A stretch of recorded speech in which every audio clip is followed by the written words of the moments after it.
Despite all the challenges faced by pupils, Basic Education Minister Angie Motshekga says it's all systems go as matric pupils prepare to write their English exam tomorrow. This marks the first finals to be written since the lockdown was lifted. eNCA reporter Dasen, Thathiah and Nobesuthu Hejana are checking if pupils are ready. Let's get the very latest from them. And I start with you, Dasen. Earlier this year, we saw the flooding that caused major disruptions in KZN. I mean, how has this affected pupils as well as the centres in which they will be set to be writing their exams? Well, Rafiwa, to answer that question, we are having conversation, of course, the matric pupils, those that are hit directly by those homes that have been at community halls around the world that have had one challenge or another. It's never been for pupils in KZN or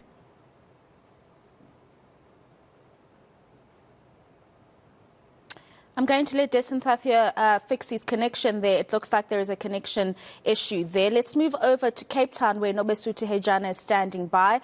What's the situation like in the mother city, Nobesuthu? Is it all systems go, as the minister has confidently told the nation today?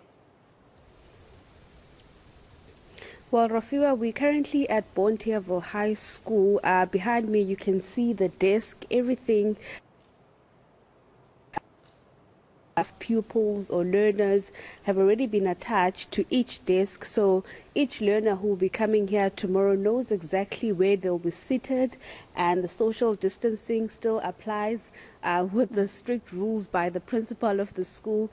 But the learners that we spoke to a bit earlier, they were saying that, I mean, with the challenges of load shedding, they've had to schedule their learning based on the times of when the power would go off, and the support from the parents has also been a big thing for them, as they are also thanking the teachers as well as the school principals for their support and carrying them through each of those challenges that they faced. But I'm joined by Ms. Nicola Patha, the school principal here at Thathiah. Ma'am, you must be excited. I mean, everything is set up, the stage is set for the learners. How are you feeling at this stage? At this moment, good morning to our listeners and to our viewers. I am so excited. I'm actually very calm, ready for the matric to start tomorrow, and very confident that they will do very well, but also mindful that we do have the load shedding that will be taking place, and but also thankful to our educators for going that extra mile to ensure that our learners are well prepared for their final exams. I asked the learners earlier, and they had nothing but nice things to say about the teachers as well as their support from the parents. Just tell us about that partnership. How important is that for the learner to ensure that, I mean, they have enough support from home as well as the school, especially with the extra lessons we talk about load shedding and so forth? So we have not left any stone unturned to ensure that our learners are well prepared for this final exams. But we are also very mindful that the pandemic has left that gap with the learning that took place during 2020 up to now. Our parents enrolled their learners at Thathiah High School in grade 8, so that partnership started in grade 8 already. It's now just the final touches where parents had to come in and ensure that they know the learners' program, know what subjects the learners are writing, and assist them. Be calm to write the final exams. Obviously, the province is still hoping that they get something above 80%. Let's talk about your predictions for the school, especially for the class of 2022. What are you hoping? Let me tell you, we do have a lot of resilient learners, right? But we are also mindful. With the mock exams, there was a big gap in the learning, a learning gap that we saw at the results. We have aimed for 100%, like the learner would always tell us, 80% currently, but we are hoping still to get that 100% at the end of the year. And I must assure you that with all the help of the education department, the extra classes, the Saturday classes, we're currently busy with our final preparation. We had classes yesterday for tomorrow's English exam. The final countdown started Monday from our side, from the school side, and we are very hopeful that our learners will make it and see it through. And lastly, your message to your class of 2022 here? To the class of 2022, but I also need to wish all the matriculants of the country well for tomorrow's final exams. I want to wish our learners at our school the best of luck for tomorrow. I know you are prepared. Just give it your all. But I also need to say thank you to all the teachers out there who've put in that extra mile, who went the extra mile, who worked around the clock to ensure that our learners are prepared for starting tomorrow's final exam. And I also need to say thank you for the Bonteheuwel High School, to our Head of Education, Mr. Brent Walters, that came out during his busy schedule to come and motivate our learners, our current counsellor, Mr. Angus Mackenzie, our faith-based organizations who've really made our learners proud. You set the benchmark for them to be calm for this exam. And then finally to our sisterhood, sisters empowering sisters at our school. You rock. You really ensure that our girls are ready, and you made them calm. You ensure that they had a chill room where they will just come and relax when they feel overwhelmed with preparing for this final exams. Thank you so much. All right, thank you very much. Well, Rafiwa, that was Ms. Nicola Thathiah, the principal here at Bonteheuwel.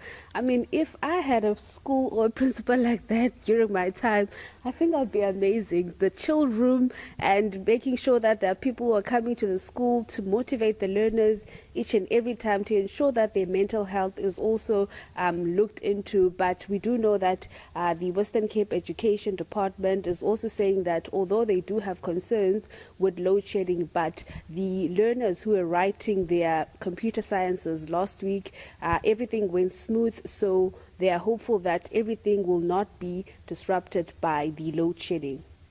Nobesuthu, Hejana, she does sound like an amazing educator indeed, but I could never, ever, ever rewrite my matric, ever. You wouldn't pay me to do so. Anyway, let's take you back to Durban, where Dasen, Thathiah, we had lost your connection there, Dasen, and I was just saying, we've just come out of the pits of the pandemic, but then KZN was then met with things like the floods. And so what is the state of readiness when it comes to the learners themselves, but also the centres in which they'll be writing these exams?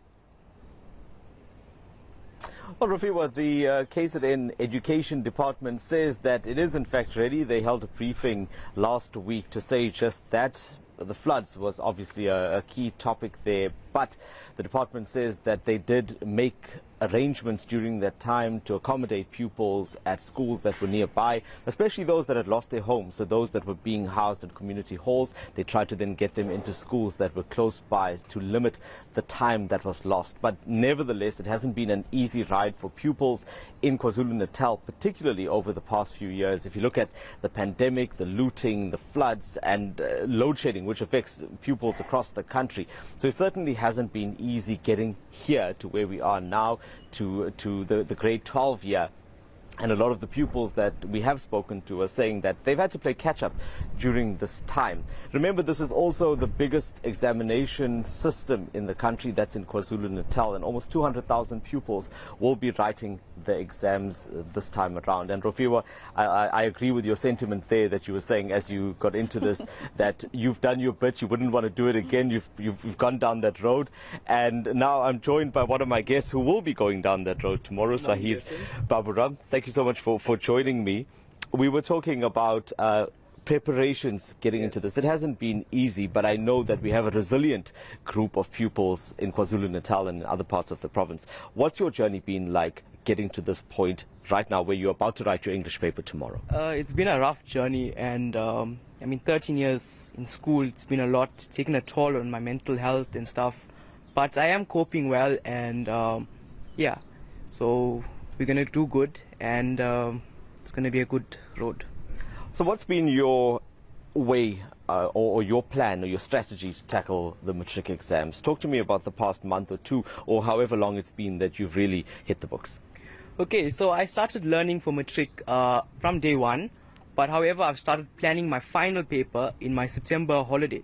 And what I did was I got into a group and we engaged in group studies, as well as I've been doing a lot of past year papers and I've been learning a section off and then going back and doing past year papers based on those sections, and it really helped me through my June and my trial marks. I noticed a drastic improvement in my marks. Okay. Well, thank you very much for your time. I appreciate it. Well, we wish Sahir and the other matrics that will be writing their exams tomorrow the best of luck. Rofiwa will be watching from this side this time around, and hopefully we won't have the same kind of anxiety and pressure that we felt all those years ago. Definitely happy to be watching on the other side of that exam table and chair. Thank you very much, Dasen, Thathiah and Nobesuthu, Hejana. Just checking on the state of readiness ahead of the examinations of the matrics starting tomorrow.